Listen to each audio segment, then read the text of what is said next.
Hey guys, it's Artifact, and today was the dev update, and I'm not gonna lie, I'm not looking forward to summarizing this one. Remember, these are just like the cliff notes with some opinions. But yeah, these are just the cliff notes of everything that happened today. In fact, I had to watch this one twice. But that being said, let's get into it. This one didn't have a giant announcement or anything like that, but it did have some really juicy details. Mostly because a lot of systems got updated and reworked, and that's what today was.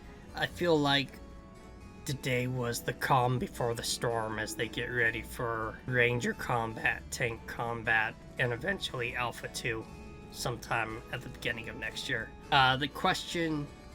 The highlighted question was, will trees and palms sway in the wind? And the answer was yes. Trees and things like that do sway. Next was the studio update section, and they finished Milestone 2. And they had a big party, big celebrations, and hoorah, let's go. They also have hired 40 people throughout this year. Their staff has been growing exponentially, and that's part of the reason why their progress has also been growing too. 40 people is enough for us, the players, to see the difference. Next, they started to hint at what we could see in Alpha 2, biome-wise, and they said the 3 landscapes we'll see most is forest, riverlands, and the desert, with some badlands and things in between, but it's mostly going to be those 3. We talked about how the desert is usually the least interesting biome, like when you play MMOs, and if you ask me, more than just MMOs, right? Like if you play JRPGs or FPSs, usually the desert is the most boring biome, and they tried really hard to fix that. An interesting quote Steven dropped was, graphics don't make the game fun, they just make it more enjoyable. And I agree with that statement.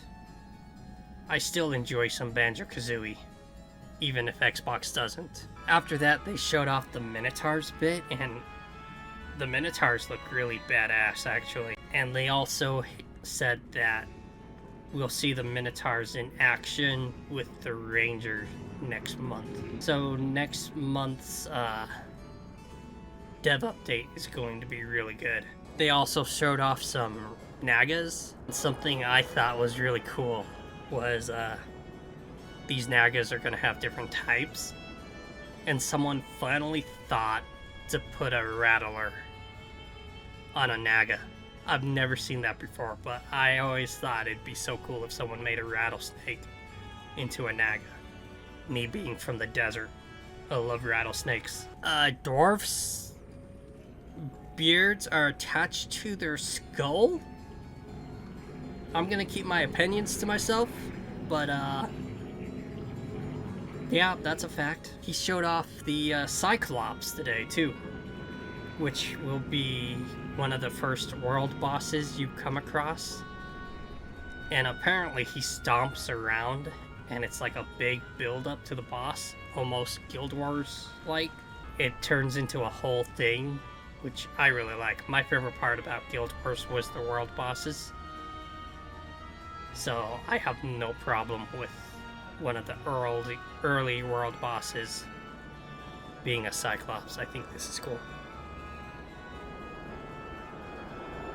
Okay.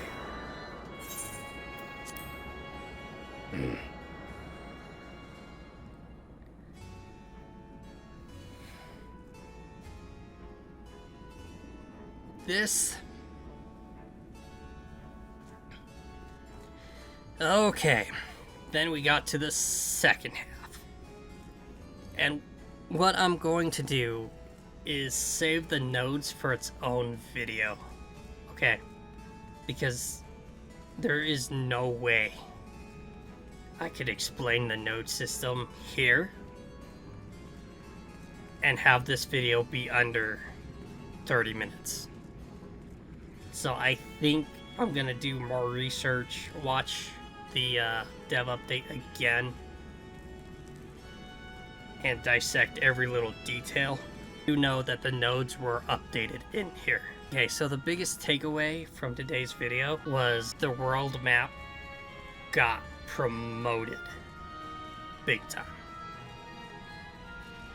Basically, he was saying he had so much nodes that they were starting to elbow room on each other.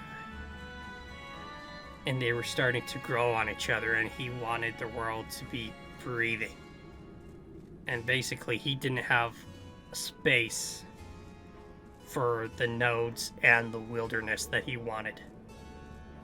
So they decided to up the map size.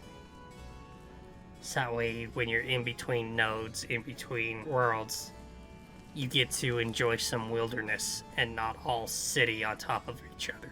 And he didn't have any room for discovery in between cities because the cities were all on top of each other. He talked about traveling and traversing the world, and he said it shouldn't be tedious, nor should it be easy. And he started to talk about the caravan system, where he doesn't want a bunch of people just teleporting in and then ganking some poor people. He wants strategy and placements, almost like a game of Risk, where you gotta place your shoulders before you attack. And you gotta have some pre-knowledge on where another guild is going to be, where they're going. And while I'm talking about that, he did update the caravan system, and now there are hotspots, right? So basically, in a caravan, on the ground anyways, you start somewhere like in the middle. Like, see this cross over here? Basically, you'll start here, and your job is to get across the staircase and then hit another checkpoint, like this circle.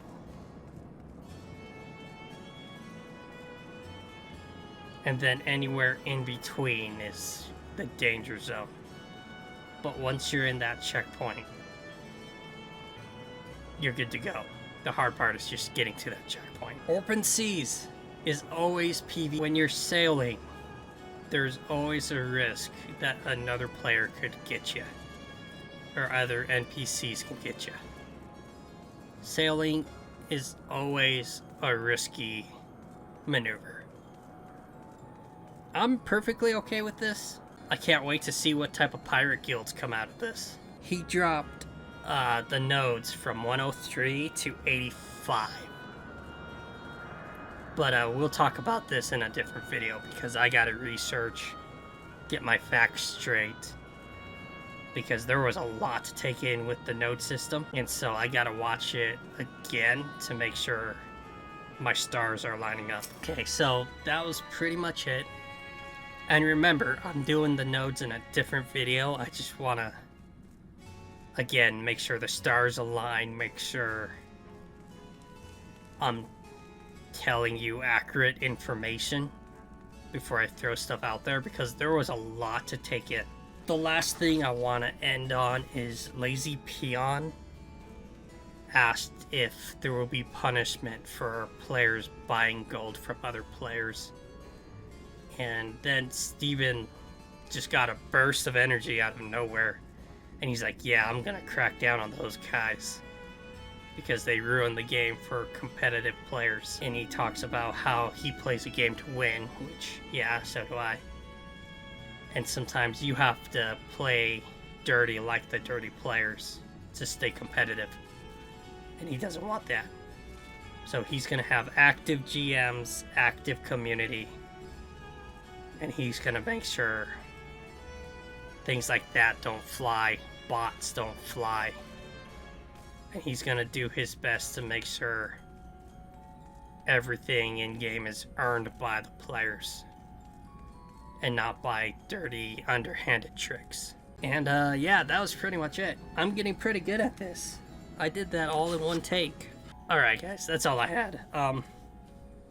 Basically a lot of updates, a lot of reworks. The Caravan system getting its own rework. And I did miss some small things, but I hit the big, important scratch notes. So, yeah. I have a job interview tomorrow for a job I've been chasing. So I don't know what the future holds for the channel. So we'll have to see. But, yeah. Artifact out.